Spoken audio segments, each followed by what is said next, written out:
Hi, Ellen here again, back for another installment of Ask the Author.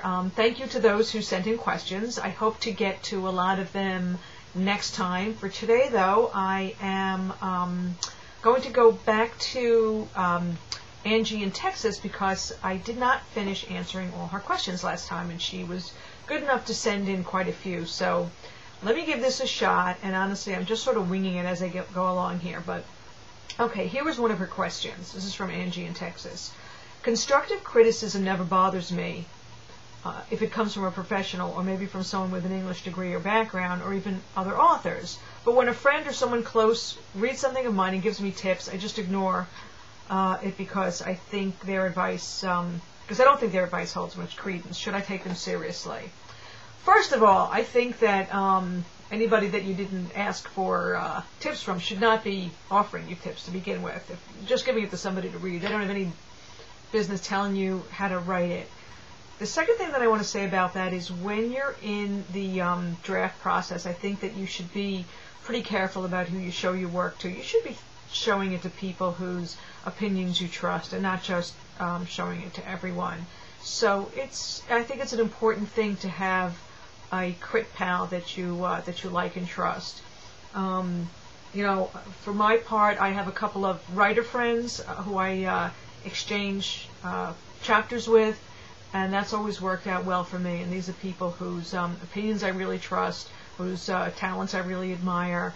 So they're really good people for me to get input from. So my advice there is, no, you don't have to. Feel free to ignore advice from people whose opinions you don't respect, but you shouldn't be having them read the work in its early stages anyway. Let them read it later when you get it published, and then they can't give you advice. So that's that. Okay.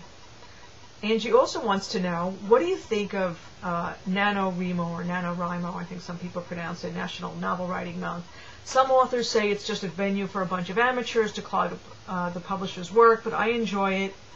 I enjoy doing it as it keeps me motivated. Oh, I think NaNoWriMo is fantastic. I mean, I've never done it, but I'm not a very fast writer. I think if you're the kind of writer who can just pound out a first draft and then go back later and do it, why not? I mean, if you can get 50,000 words done in a month, and if going online and doing it as sort of almost like a competition with other writers helps motivate you, I think that's fantastic. For me, it wouldn't work because, well, I always like to go back to a quote from Kurt Vonnegut, who once said that there are two types of writers. There are swoopers and bashers. And swoopers are people who can go in and just blow through the first draft, get it all done, and then go back later and edit. And the basher is the person who writes sort of like paragraph 1, paragraph 1, paragraph 1, doesn't move to paragraph 2 until paragraph 1 is perfect. That's more the kind of writer I am. Does it hold me up a little bit? Sure, but I can't fight it. It's just the way I am. Vonnegut was careful to point out that there's no right and wrong. It's just different things work for different people. So whether you're a swooper or a basher, don't worry about it. Do what works for you.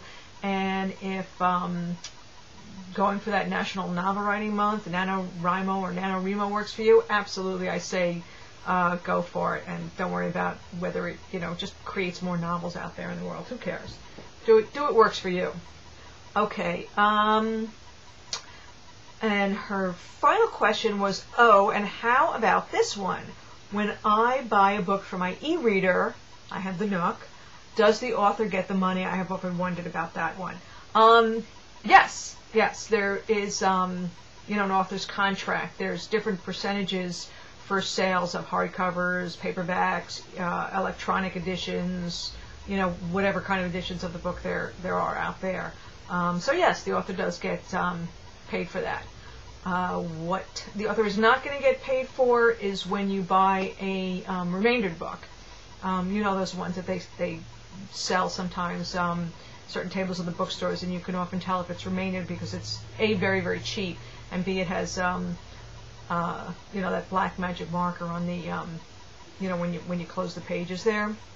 I wouldn't tell anybody not to buy a remaindered book, but if that's an issue for you and you only want to make sure that the author is getting commission on the book, the remaindered copies are just something that they're they're trying to get rid of. Okay, I think I'm going to answer one more question today.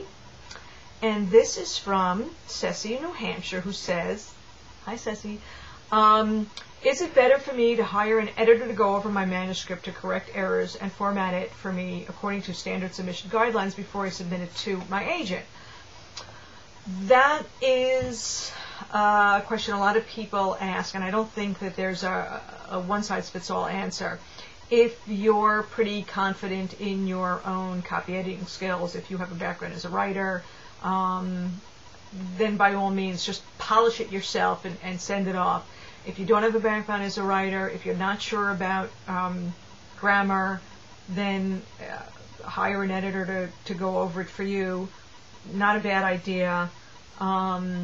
Prices really vary on that kind of thing, but if you're really serious about sending your work, I will say this, whether you hire an editor or not, the field is so competitive, and yes, it's important to have a great story and great characters and all that, but the field is so competitive that you really want to get it as perfect as you can. You don't want to leave them any extra excuse to say no. You want to only give them reasons to say yes. So whether you're hiring an editor or editing it yourself, make sure that thing is as perfect as you can get it before you send it out there in the world. So that's it for today, and I'm still eager for your questions, so please drop me a line at ellen@ellenmeister.com or post your question below. It can be something about business and marketing. It can be something about the craft of writing. I will do my best to give it a shot. And that's it for today. Thanks for stopping by. Bye.